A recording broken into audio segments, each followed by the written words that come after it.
Hello everybody, my name is Katrina Sale and I am the coordinator for the APPG for Entrepreneurship. The APPG was set up to bring parliamentarians and the business community together to encourage, support and promote entrepreneurship, and we are delighted to bring you today's webinar where we'll be discussing innovation, international trade and economic recovery. This is an opportunity for us to explore how the startup community are going to get we're going to move forward as the coronavirus lockdown gradually eases, using innovation, our natural innovation and the new technologies that exist out there, and also the opportunities for startups looking to start exporting after coronavirus. We're very pleased to be joined by three expert speakers.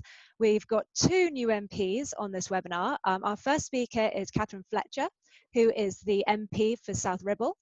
And before her election, Catherine was an SME business owner. We're also going to be joined by Andrew Griffith, the MP for Arundel and South Downs. He's just answering some questions in the chamber at the moment, but he will be with us momentarily. Prior to this, he was the Prime Minister's Chief Business Advisor and has also been involved in a number of different businesses.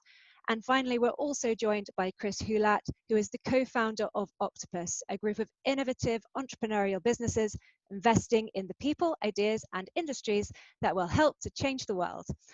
Chris was also the winner of the UK Entrepreneur of the Year by EY in 2017, so we're very honoured to be joined by him as well. Our speakers are going to share their thoughts and then we'll move into Q&As, which will be chaired by the founder and managing director of the Entrepreneurs Network, Philip Salter, who run the APPG for Entrepreneurship. Please put your questions into the chat. If you want to direct them at someone specific, write who that question is going to be directed at, and we will we'll have a look through those questions, pick people, and we'll come to you to ask your question yourself. So without much further ado, Catherine, please could you kick us off with your perspectives on small businesses and exporting? Good morning all.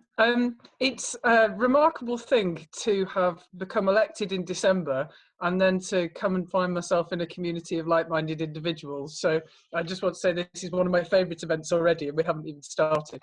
When speaking to Katrina and Philip, what they wanted me to talk to was my own personal experience. So I'm going to take us down into the detail of it. So how do we increase the pipeline of businesses that are genuinely adding significant chunks to their revenue via exporting and exporting outside of the EU as well? I'm not sure whether this experience resonates with many other people or how many of you are exporting within your businesses at the moment. When I first tried to do it, I was responding to customer demand. So people were phoning up and saying, how do I buy one of those? And I spent hours going through the various websites and the various support networks. And I thought you'd hope this, but I'd quite like to say I'm not daft. You know, it's you know, I'm reasonably good at pulling things out and information out. And the first page I came across said, well, you absolutely cannot export unless you have an ERE number and a shipping agent. And you looked into those as an early startup, and they were thousands of pounds to get to the basic point of being able to ship. So in the great Northern tradition, I went, okay, fine, let's do it another way. And that's the way I want to describe to you today, very briefly, but also test your experience and understanding, because we all have different, and see whether there is a viable mechanism for generating more businesses going in the top of the funnel and taking huge amounts of their revenue from export. I will risk blowing my own trumpet a touch in that from in 18 months, I went from 0 to 70% of my revenue being export turnover, and approximately 70% of that was non-EU. And the way I did it was using the CN22 system. So forgive me if it's slightly arcane, but the tools that the modern revolution has provided us with, especially in the last 5 years, allow us to have global access to products with a good front end. And there are so many platforms that allow micro, sole trader or very small SMEs to be able to get their products and services online without having a huge IT department. And the APIs and integration for physical goods shipping has got so much better. And minimizing the rekeying and allowing the details to go all the way through. And the CN22 sticker, the export sticker that goes on and is globally accepted for goods under £270, allows a huge amount of flexibility for B2C engagement globally. So if I said to you, how much does it cost to post 2 kilograms in on a 7-day service to Medellin in Colombia, you may think that that was prohibitively expensive, but the answer is £5.20. And when you're starting to think through that, it provides an opportunity for lots of different businesses that might perhaps be very early in their stages of growth, might not even have a physical shop, might be almost lifestyle businesses, and you can set up and use that system to access a global customer base. So my postulation is we could and should do more to explain to smaller micro SMEs that pathway in its practical detail, and actually provide improved support, perhaps even over and above what happens in local business exporting support. And I would be very interested to pick up in the Q&A whether that chimes with you, whether that's something that you think there is an appetite for. And let me bring the politics into it as well as the business. Some of these online platforms, I'm not paid by any of them, but I'm going to pick one. That's Picketsy, for example. It's got 390,000 customers, UK-based customers in it at the moment. They report 60 to 65% of them are women, and large chunks of them are sole traders who are using it as basically a household single income. Now, if you could give them, let's pick a figure, let's say they're turning over 40 grand on their creative business.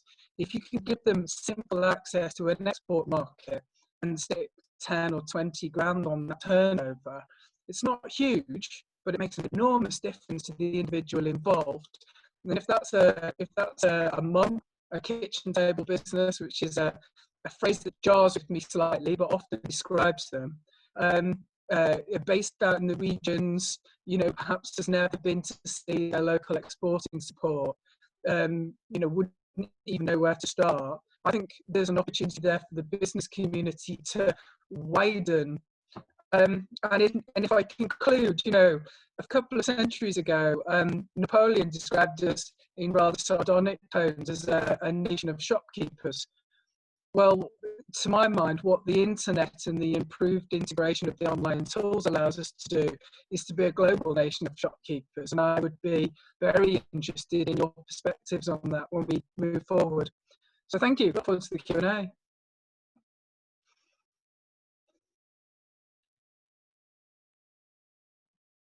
Oh, there's some buttons need pressing. Hi, Katrina. Thank you so much, and that is brilliant. And congratulations on your success at taking your business forward so quickly, and also those insights. We're now going to move on to Chris, who's going to share from a slightly different perspective as the co-founder of one of a much larger business. So Chris, if you would go ahead. Thank you very much, and good morning to everyone. Thank you to Philip and the team for the opportunity to speak this morning. For those that haven't come across Octopus before, we're big investors in renewable energy. We have investments in more than 100 early stage companies, and we also have a big presence in some specialist parts of the real estate sector, like commercial bridge lending and specialist finance solutions for house builders. It's about £9 billion in total. And elsewhere in the Octopus Group, we also have an energy supply business, Octopus Energy, that's a challenger to the big six, growing very rapidly. We set that up about 5 years ago, and it's now grown to about 1.5 million households. Over the next 7 or 8 minutes, I'm going to talk about a little bit about the backdrop for entrepreneurs at the moment, what the environment is like, and a few thoughts on that. And I'll also put forward a couple of ideas that we have for how government could be more active in providing support to UK smaller companies, some big picture ideas for how they could increase the funding available to them. So what's really changed? What's the environment like for startups at the moment, for early stage companies? Well, to my mind, the last couple of months has really changed everything. I think consumer and corporate behavior has changed for good. We've had many years of evolution in the space of 10 weeks. And I think that's creating all sorts of opportunities for entrepreneurs to play their part in really reshaping the economy. I think areas like healthcare, education, retail, entertainment, so many sectors have seen radical change, and not all of that is going to revert back to where it was prior to the crisis. In my view, in many ways, is that a crisis accelerates opportunities for entrepreneurs, and I think it creates some clear advantages for them.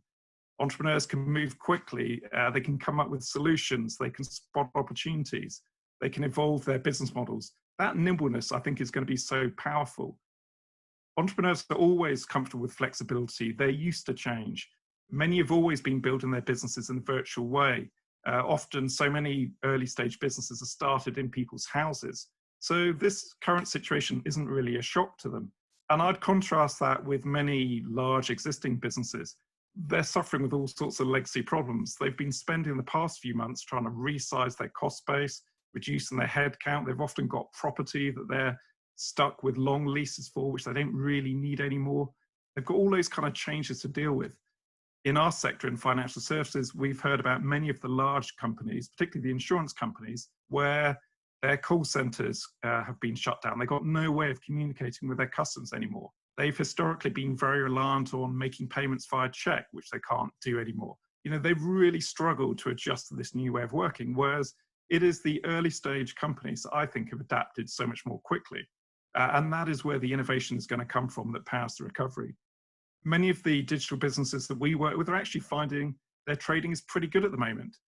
One thing they're finding is the large incumbent competitors in many sectors have scrapped a lot of their marketing expenditure. And so the cost of customer acquisition at the moment in some areas is much lower than it was before the crisis. And it is entrepreneurs that are taking advantage of that.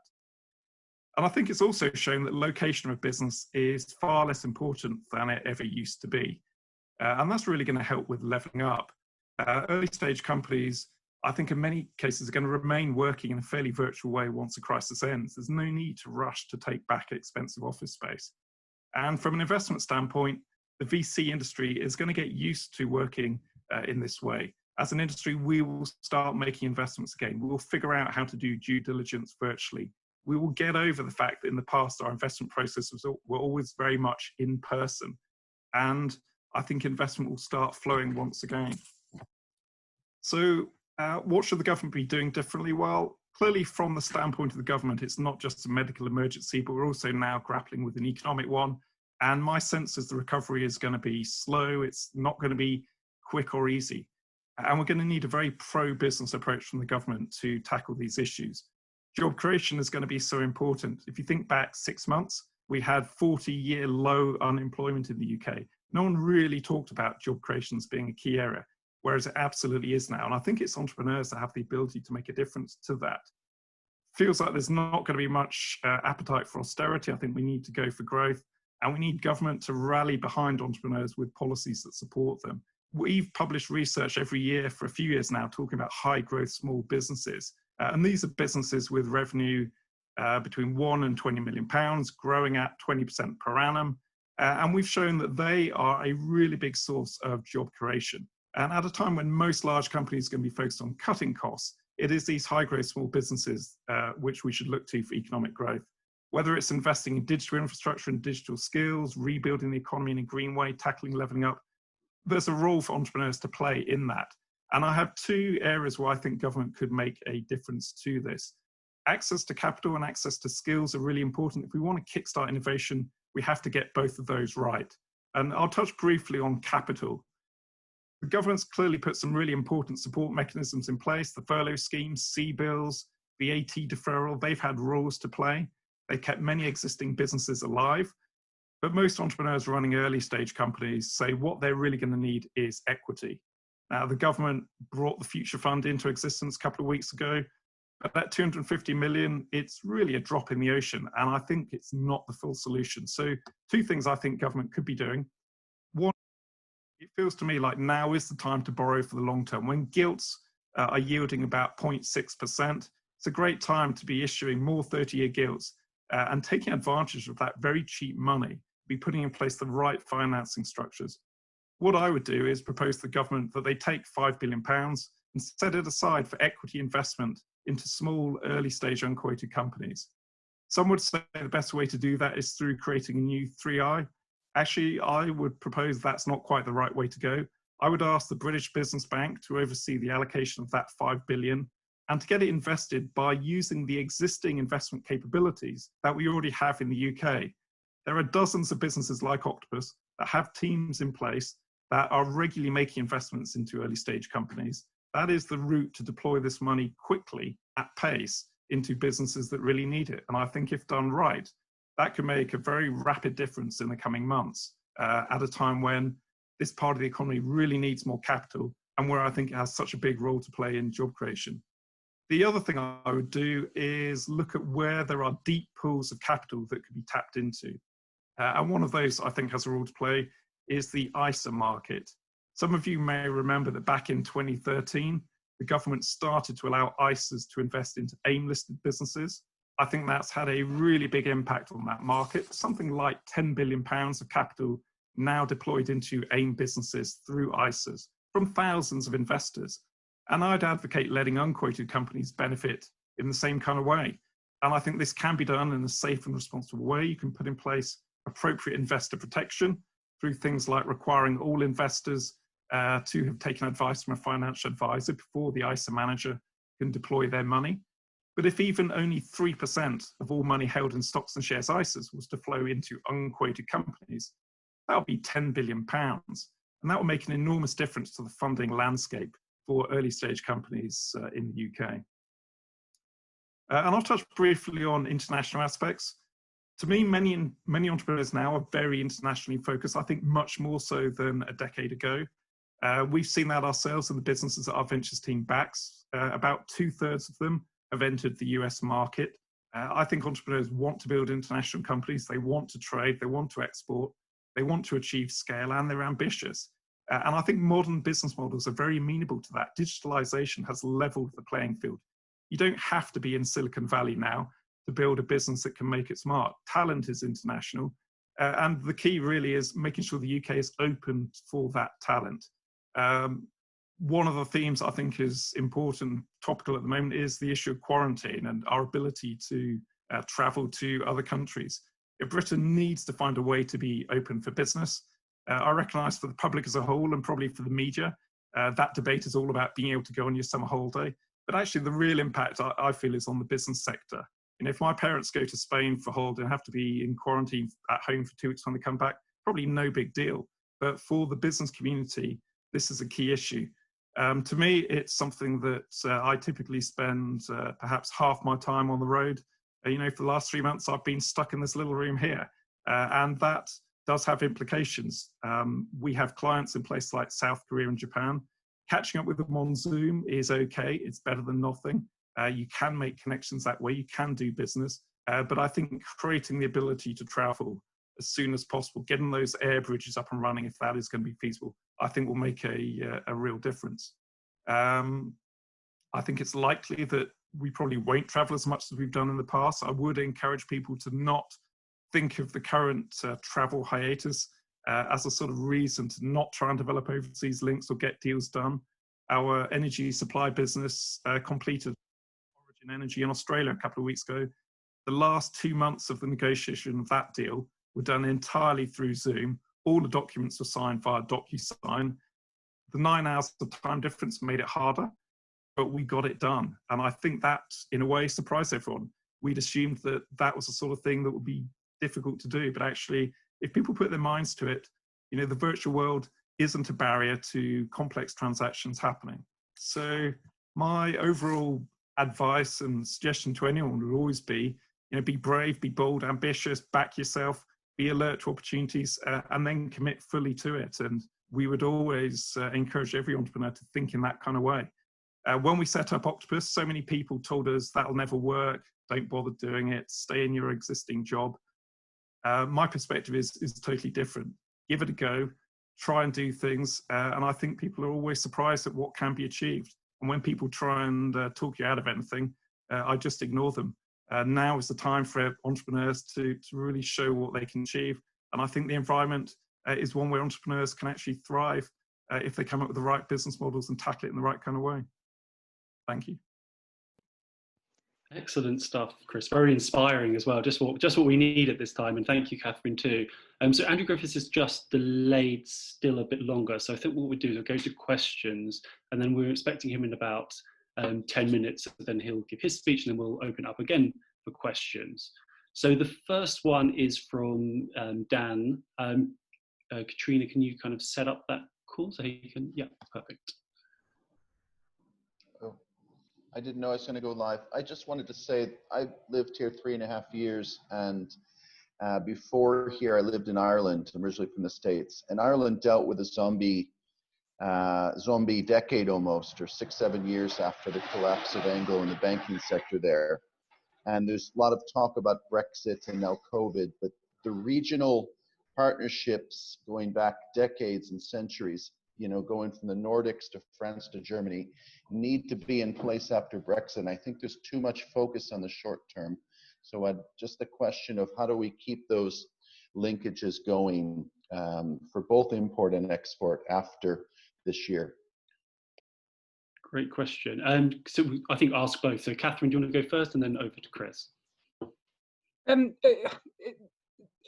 The question is, should we keep them going? Yes. Or are we planning on keeping them going? Yes. I think we are very intimately tied, you know, the Nordics as you describe, but more broadly. So, you know, my old boss was Norwegian. I went up to Bergen for her wedding.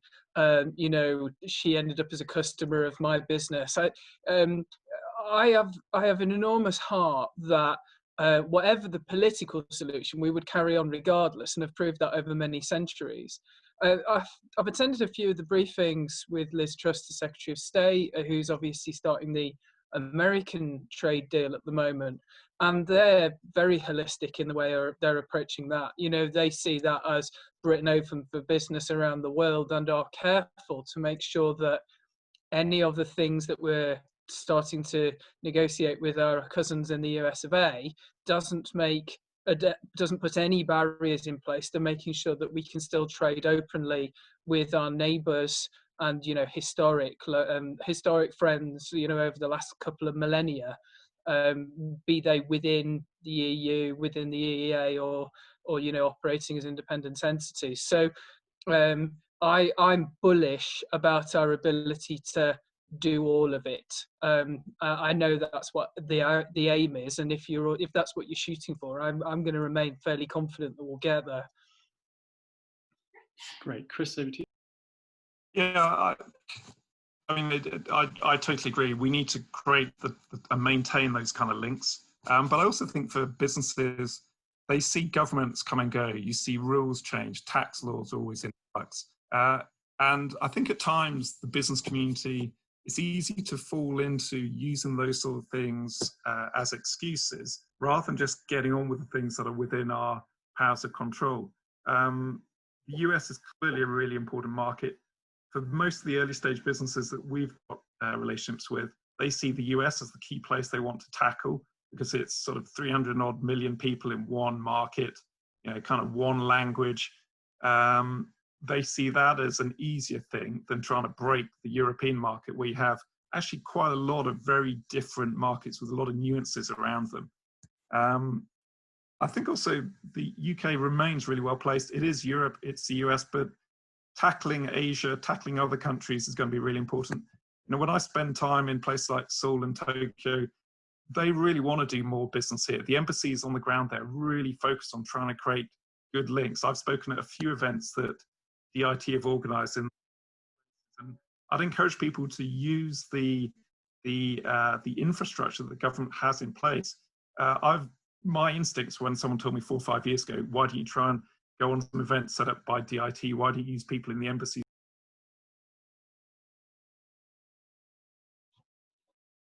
Chris, I think you've pressed your mute.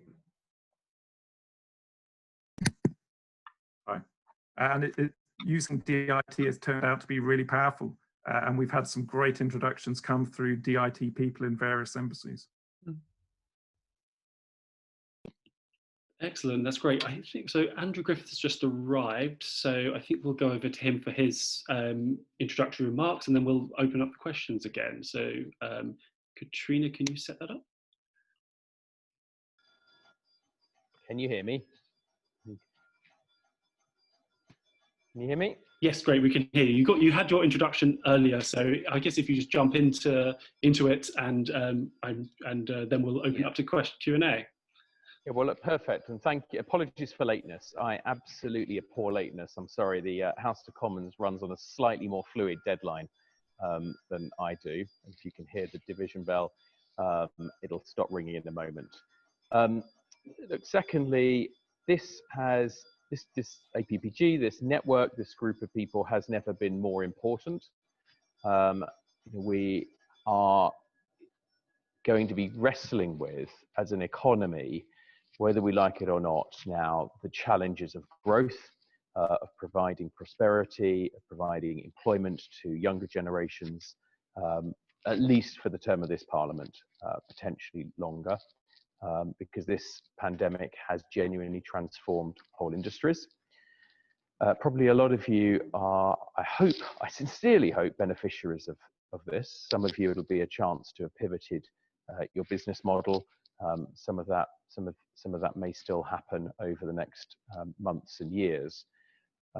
But the UK economy needs innovators more than it's ever needed before.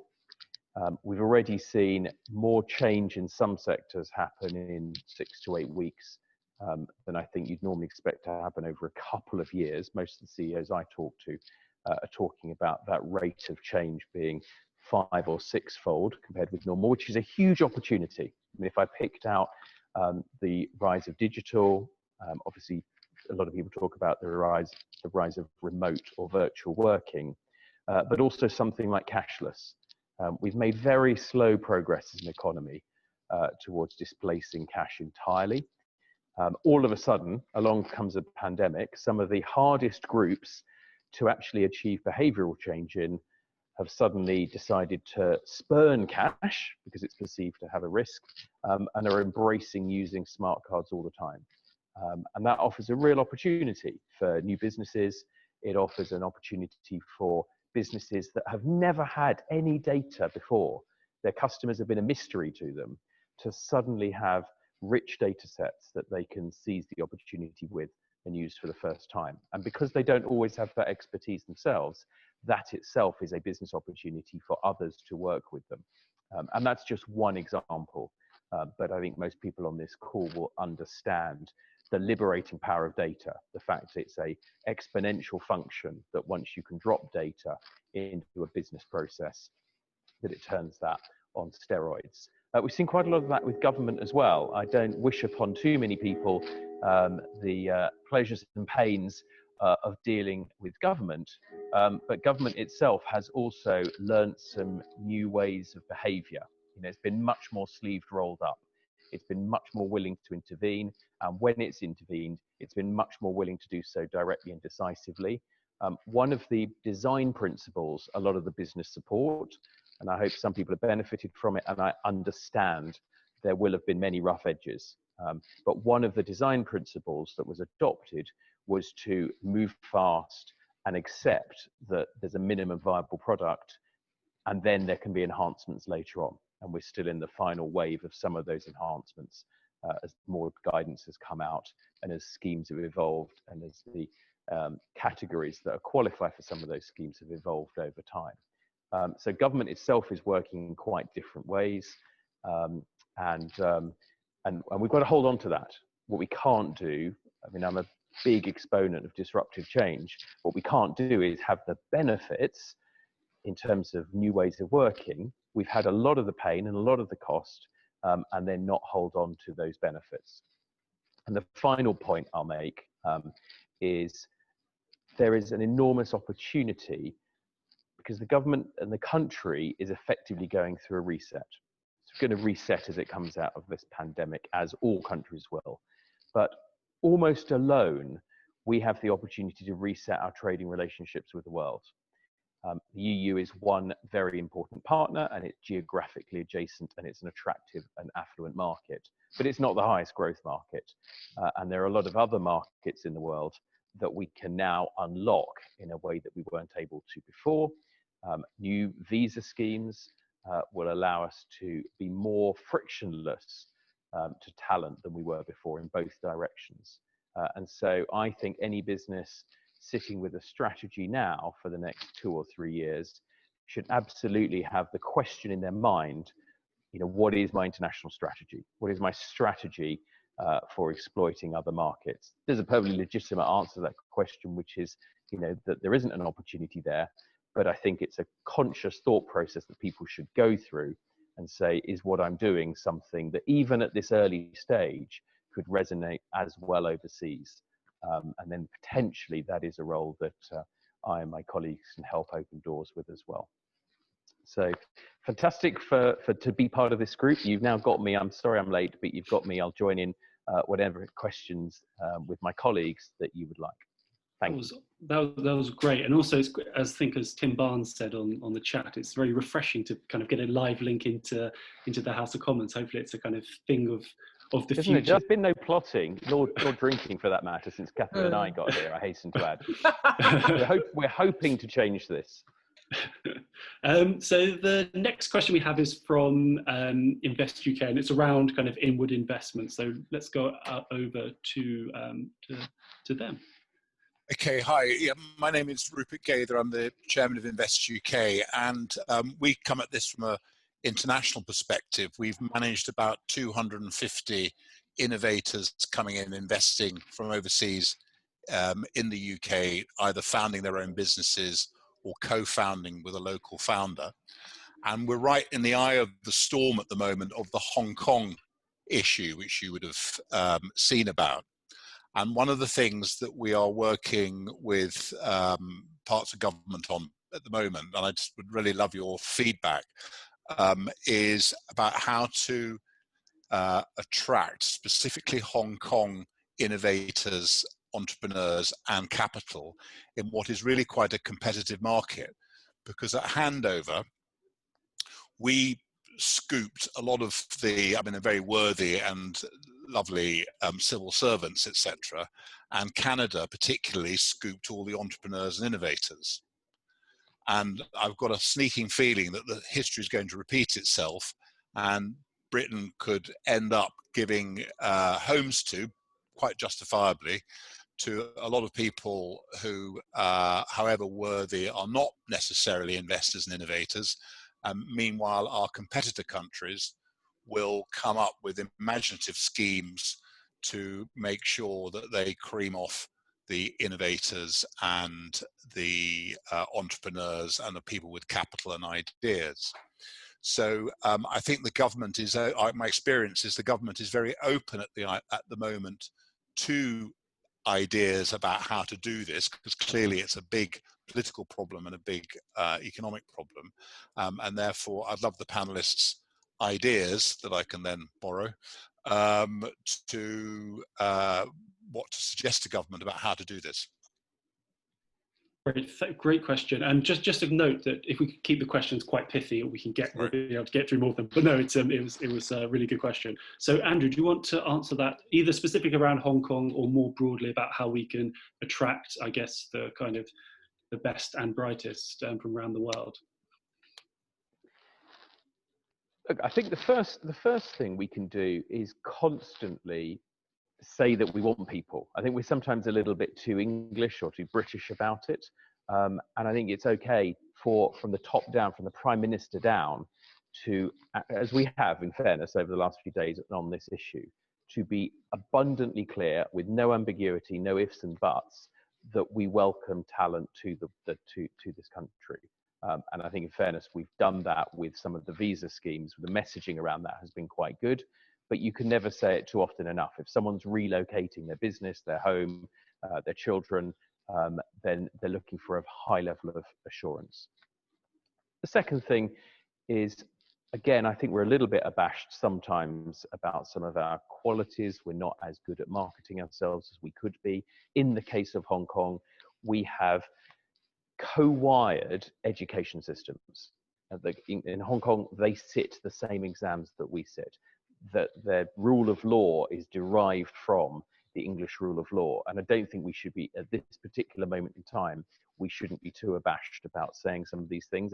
It's not false jingoism to talk about our shared heritage and our shared history.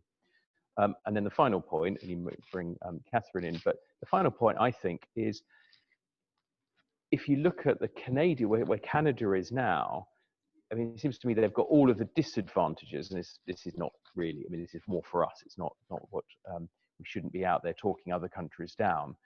But they are effectively, the West Coast of Canada is part of an overheated West Coast economy, where the housing prices are very high, where the battle for talent has fully played out. And we have a huge abundance of talent. Our talent is world class, and that's not always fully realized. So I think we should be very unabashed about the advantages we've got, and from a government perspective, as well as the creativity that I'm sure Rupert will work on with groups like the Department for International Trade, who have sharpened up their own act as well. I think we should just be very clear about that. Right, Chris, did you want to say a few words on this, and then over to Catherine? Yeah, thank you. I agree with what Andrew said, but I think we should be really positive about the attractions of the UK. To me, there's a slight parallel in something I've experienced myself. Was on a trip to Australia, visiting a fintech incubator there. Talking to the people running businesses there, they saw the UK as a really attractive place to relocate to, because it gave them access to a market that was much bigger than their own domestic market, but also a lot less daunting than trying to break into the US directly. So the UK is really well positioned to help people scale their businesses, grow something of some size, very deep and rapidly growing UK VC scene that they can tap into, broad skill base, and then the UK is perfectly placed to be that focal point for then ongoing growth, whether it's into Europe, into the US, back to Asia, things like time difference, language, quality of the legal framework, all of these things, entrepreneurs around the world regard as being very important. And I think we should talk ourselves up in a far more positive way about the attractions of the UK, whether it's to attracting entrepreneurs from Hong Kong or more broadly from around the world. Great, Catherine, over to you. Yeah, I think Chris and Andrew are both right. We are British, and we are too good at hiding our light under a bushel. What we could at least do is let everybody know we've got a bushel. Sometimes, it's a good, but if it gets too diffident. So I won't repeat their points, but I would say we are starting to use our representatives out in the world to tell a good story. And the thing I would observe is we're telling a story that has historically always been very London orientated. You've got access to the financial markets, it's the central point of GMT. And the world's starting to recognise that actually we are 4 different nations, and we do have genuinely different opportunities for international entrepreneurs in different ways. So if we just pick, and you can't possibly guess why I'm going to pick Manchester, but if you address the Hong Kong question, people are not only looking for a place to live, they're looking for a place to have a family, raise their children, good schools, great place to work, and a community that they can join. Now, my treat as a child was to get the 99 bus to go into Manchester's Chinatown, which has been thriving there for 200 years, has a huge number of Hong Kong expats. And Chris may have come across some award-winning entrepreneurs, actually, that are using, Liz and Jen are particularly brilliant. So I would be unabashed at saying, don't just think that England is London. To some extent, Andrew's point about the cost of housing in the west coast of Canada also applies to London. Well, why don't you come, obviously it's mandatory that you support Manchester United, but after that, we'd be delighted to welcome you. So I would like to see us making it clear that the disparity of the welcome that we can offer, as well as the warmth of it, in all seriousness. Absolutely, and hopefully the tech innovations that happen now mean that people can live and work anywhere and still kind of, you know, work for the high growth companies that are currently. Even Manchester. Well, Manchester has lots already, so yeah, maybe also some other places. Oh. But so we've got a question now from Teresa. This is a very specific question, I suppose, which I'll let her ask about when border restrictions will be lifted. But I suppose it draws into a broader thing of how the government is best able to communicate the stuff around quarantine and the other changes that happen. But I'll let Teresa ask the question. Yeah, that's right. So I'm Teresa Potocka. I have a company called Sense of Future Pictures. We're actually part of the Producers Alliance Film and Television Export Accelerator Programme, which is funded by the Department for International Trade. So effectively, we should be able to access the international TV markets that have become available to us. So if the French have just recently announced, as they have, that MIPCOM, they are pressing ahead with MIPCOM in October, we shouldn't be really restricted as business owners from attending these events. And so my question is really, when can we expect those restrictions to be lifted? If, for example, I had a project right now in Copenhagen, I wouldn't be able to get on a plane and meet face to face. Okay, a Zoom call might do, but it then might not if I'm signing a deal. So if you could just more broadly answer the question, I'd be grateful. Thank you. Well, I'm happy to take that, Philip, if you want. Of course. So Teresa, thanks for your question. I confess I have a biology degree and actually had my first talk with Chris Whitty about this COVID thing back at the end of January. Okay. So I've been following this quite closely. It belies saying it, but we have had to take extraordinary measures, and those extraordinary measures have been about saving hundreds of thousands of lives in the UK. You know, our first and only thought is to keep people safe. Yeah. And the measures that are in place at the moment are orientated around that, and I understand how challenging they are, but I will never row back from making sure that we have control of this bloody awful virus, if you'll forgive the language. The proposals for travel are under review every, I think it's 3, it could be 4 weeks, every 3 weeks. 3 weeks. Yeah, and I think that's correct, because it's basically 2 weeks of viral incubation plus a week to see and assess trends in the data and gather the data in. I would very much hope that come October time, the world and those rules have been assessed.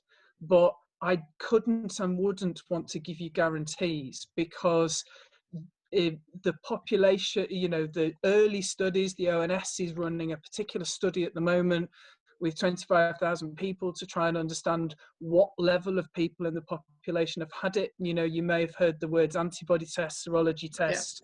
Yeah. That is crucial for unlocking and opening businesses, because but their first stab at it with a smaller was it. You know, you saw the data on the daily press conference.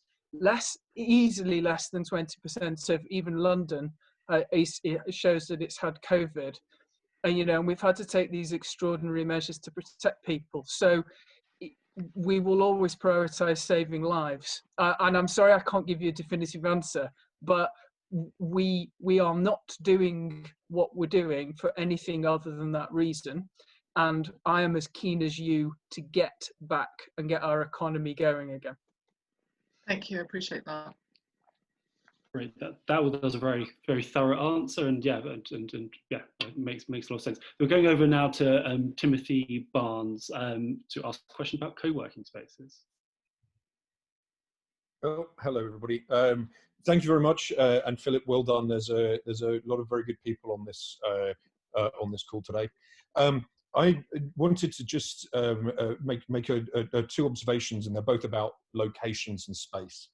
The first is, and I respect the comments and the things that have just been shared, but the way that we talk about the UK is basically incorrect in anything that meaningfully manages an understanding of what an economic zone looks like in 2020 as opposed to the 1820s, right? Silicon Valley is 2/3 the size of the UK. And when we talk about the UK, we are effectively no more than 2 major economic zones with a couple of appendages in terms of how far people pre-COVID would travel and would do anything else. And now we're effectively 1 economic zone. And whether or not an overseas company wants to locate in London, Manchester, or anywhere else is basically, is no longer, I think, a question that helps. And a lot of the regional divisions and the regional pulling away is actually detrimental to the net benefit of the UK. And there's very little economic evidence that supports another conclusion. And one of the things that we've seen in micro over that in the last few years is the development of co-working spaces and incubators for startups. And outside of the UK, they are 2/3 funded by the public sector, and in London they're about 90% private sector. Where we're seeing companies sorry, Tim, can you just get to the question? Just because I'm trying to get, we've got a lot of questions come through. It was pertinent. There was where we get to the bit about the opening up of cities, as we're seeing them now, like Berlin and Madrid. We're seeing people wanting to go back to these spaces, but our rules are not allowing for that to happen. 2-meter distancing, for example, would cut 75% of the capacity out of those spaces. They need to be 75% full to break even. We have to look at 1 meter social distancing or hospitality type rules and allowances for co-working spaces. Can you help us make that happen? May I be direct and brief, Philip? Yes. I've seen the graphics on the aerosol. It's 2 meters for the science. Okay. Andrew, did you have anything to add to that? There was quite a lot there. I mean, let me pick up a different thread about the different disparities or the regional parts of the UK. I mean, I think that's true and it's not true. I do think it can introduce noise into the conversation. We have, various different bodies that are all promoting different parts of the same relatively small geographic isle, and that can be a bit bizarre. So if you go to a MIPCOM or if you go to an international trade partner, they don't want different presentations from the northeast and the southwest and from Wales. Though there is a role for those later on, for some of the reasons that Catherine talked about, is that we've got a rich tapestry and there'll be different locations that work for different people.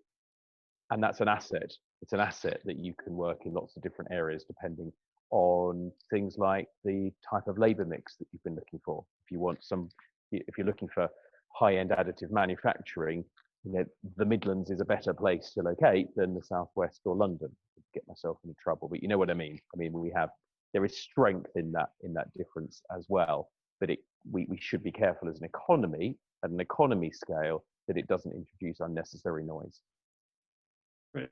Can I adapt that question slightly for Chris, or you can answer it differently if you prefer, but maybe around you as a business owner and how you've dealt with, both from the technology side, but also maybe your staff as well, managing that change, and then also, I guess, with a view to going back into work. And I know you have quite a big building, and like how you're going to manage those sorts of risks. Yeah, well, I think if you'd said to us 6 months ago that we'd have all our 800 people working from home every day and that was going to be working really well, I would have been surprised, because our view used to be we want everyone in the office kind of 4 days a week and preferably all the time, and that was our sort of way of operating. Actually, I've been really proud of the way everyone has coped, and it's not just us. I think most businesses have made an amazing transition to this new way of working. It's also clear when we go back into the office, it's going to be done in a different kind of way. Firstly, the distancing is going to mean I don't think we're going to be able to have very many people back in the office all at one time for quite some time to come. But in a way that I don't think matters. If people can still function well as teams in this new way of working, then are we going to revert back to a time when we're going to be saying to everyone, you need to be in the office at least 80% of the time? I think it's very hard to say to people why that is going to be required. I also think the kind of concept of location and place for a business may be very different in the new world.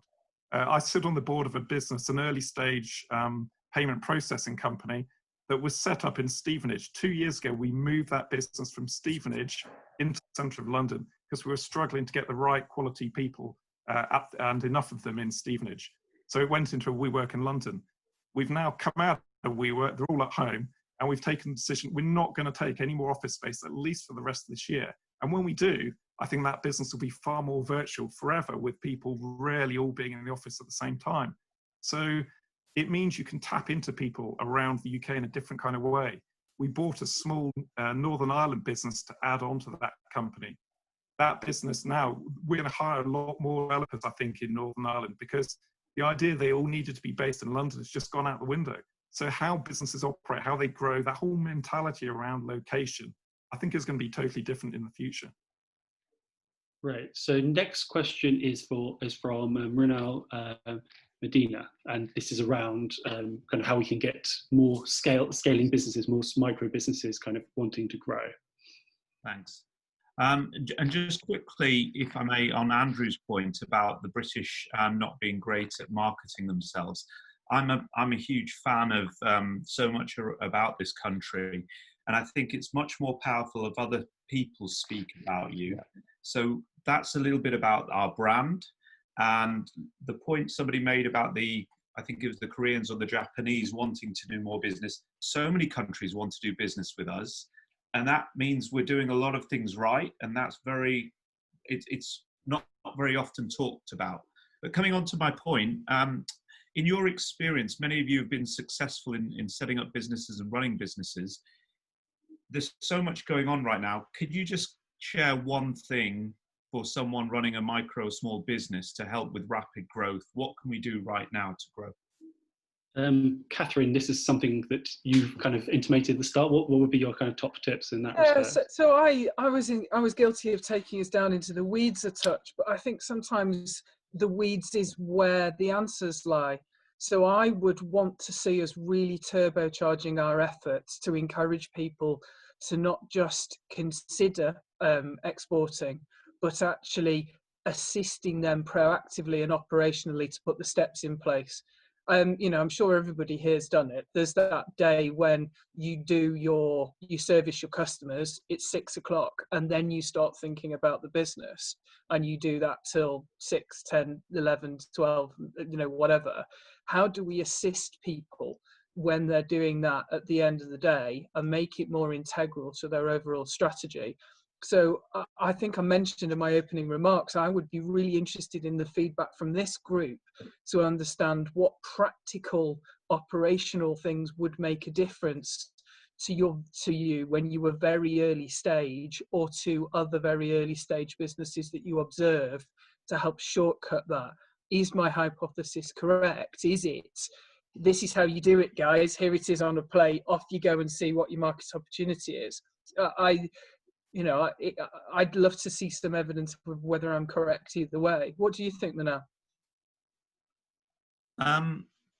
So with regard to export, I think there are big opportunities there. I think the challenge is it's hard enough trying to service everything going on now.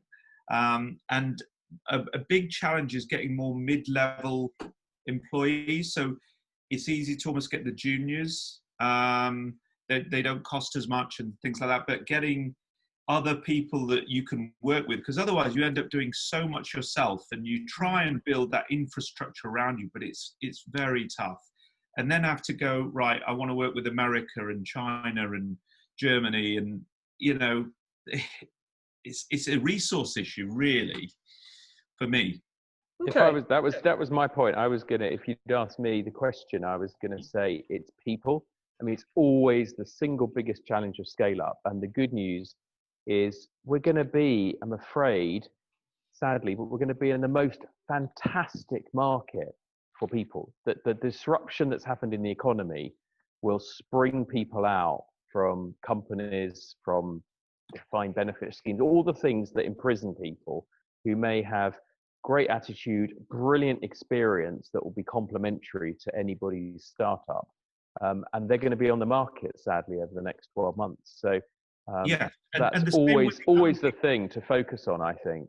Yeah, and with there'll be a lot of young people that might not be able to get into universities or get jobs, and what can we do for them? If there's 650,000 16 to 18-year-olds available, can we get a scheme of mentors around older people who are winding down or without things to do, and put them all together so businesses can tap into that? That's where I think there's quite a big opportunity, which I'm sure people have thought about already.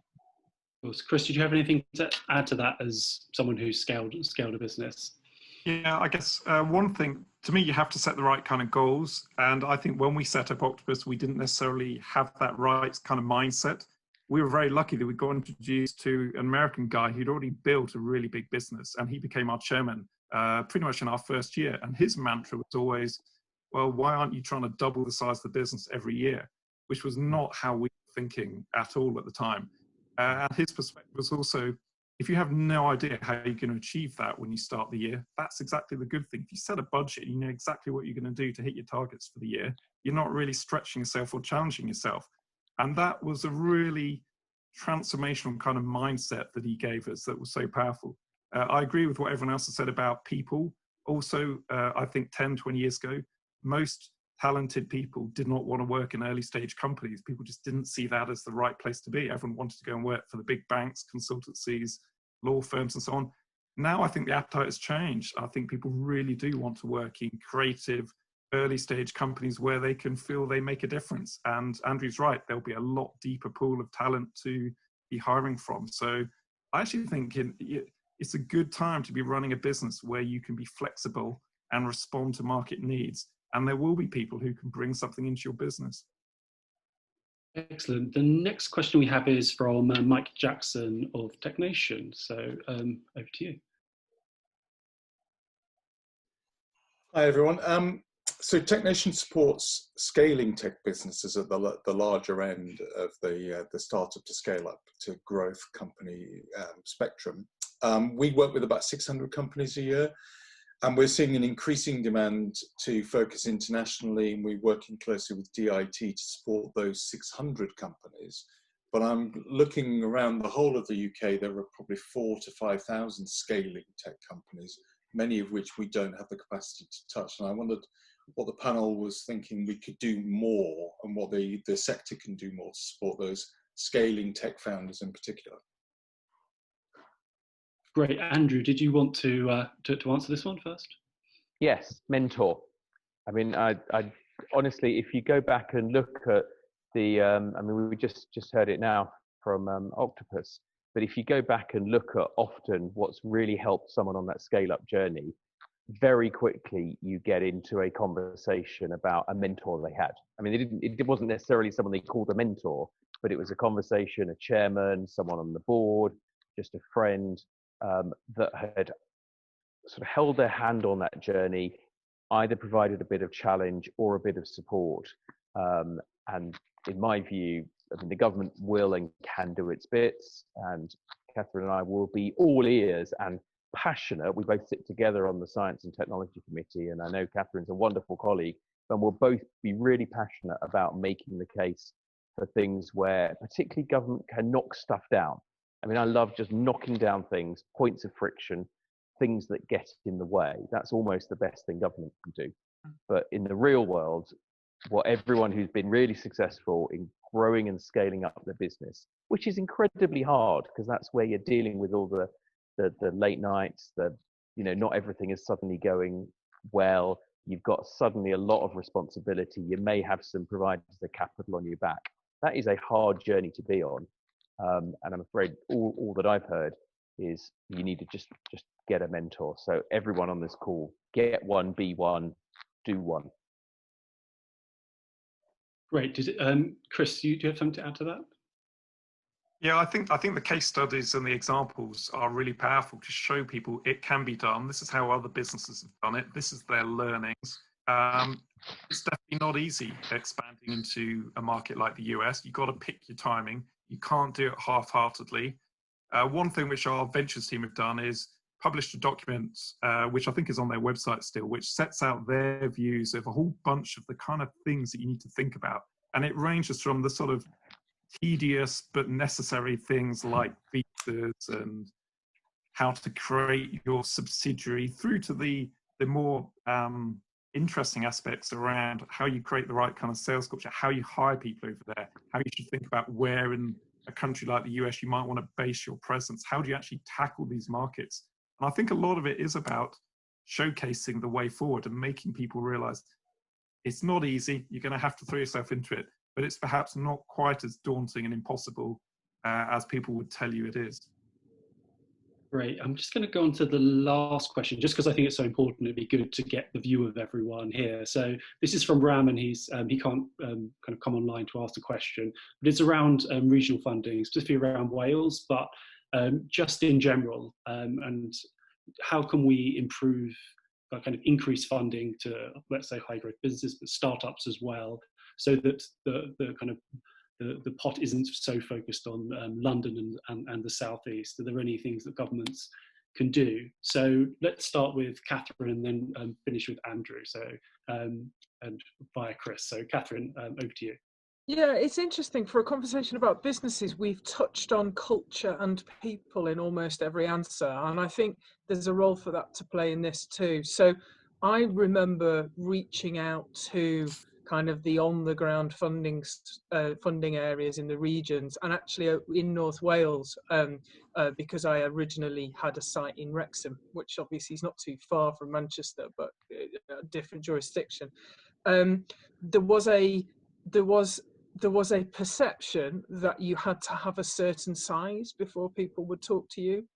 There was also a perception that you had to fit a certain idea of what a good business is. And I think that, you know, when Andrew talks about getting out the way, it's that kind of slightly dead hand of stereotypes that I think is really important. To answer the question more directly, I would like to see us taking our own lessons from this COVID crisis. I would like to see it made much more digital. I would like to see it not necessarily tied to the individual regions. I think the points that have been made about we go down too far into our unique individual units is correct. So I would like to see central pots digitally administered, and this is true for the previous answer as well. What can you do to make a difference at any stage? Yes, get a mentor. Andrew is utterly correct, but also get a peer group. And I think we spend too much time thinking about scheme administration in Wales or in the regions, and not enough time about stopping people still sitting at their computer at 9 o'clock at night, and maybe finding the time to get together and exchange ideas and have that creative flow. So I would like to put people in the room together and put and take advantages of the 21st century with the administration. Great. Chris, over to you. Yeah, I think there are great ideas and great businesses emerging everywhere, and I think it's incumbent on the financing industry to find those companies. One thing I hope will be the case from this current crisis is we've all got far more confident and comfortable doing meetings virtually. I think our industry perhaps has been a bit lazy in the past. The view probably would have been, well, come to London and we'll have a meeting there. There's no real need for it to be like that anymore. I think that should actually make financing easier for businesses all around the country to tap into, because the idea of location, the idea that everything has to be done through meetings in London or wherever, should be dissipated. You know, my colleagues have already been working very closely with universities in places like Manchester, and I'd hope that not just Octopus, but everyone in the VC community can continue to develop better links to sources of innovation, such as universities and so on. Great. And finally, Andrew. Yeah, everything Catherine says. You know, one of the things that this government will do, I mean, this government is going to be super for all of your businesses because it genuinely wants to get behind them. It's got a majority so it can get stuff done. It owns the future, and it really wants to help. What that means in practice, because everybody says that, is that they will have a greater risk appetite. And you've seen that. I mean, it's got great business folk like Rishi, like Catherine, others within it. And so what we're actually going to find is it's not the scarcity of capital, it's not the scarcity or unwillingness of government to put its money where its mouth is. It will, at the end of the day, be a question of people's ability to articulate the vision of what they want to do. And I completely agree, there's a huge role for digital. There's a huge role for an idea that you can encapsulate on two sides of one piece of paper, right? I mean, everything successful in life can ultimately be distilled down and succeed on those terms. And that's something that I would like to see all of us do. It's a learned behavior, but the more that we can all do that, the better the dialogue we're all going to have with each other, which would just be great. Just be great. Fantastic. And we're going to wrap up there after a really inspiring and thought-provoking session. Thank you so much, Chris Hulatt from Octopus, Andrew Griffiths and Catherine Fletcher, two of the latest MPs. And that was, yeah, so many ideas and a really positive message as well. I think, you know, as a founder, you know, it's been a very challenging time for all of us, but to have this positivity coming out now is, you know, I think it just shows that coronavirus and everything we've been going through is really coming to an end. So thank you very much. Thank you to all of our audience members who asked questions and all of you who stuck with us until now. We have more webinars coming up in the future. If you had a question or think of something afterwards, please feel free to email us. The best way to do that is probably through Philip, which is philip@10entrepreneurs.org.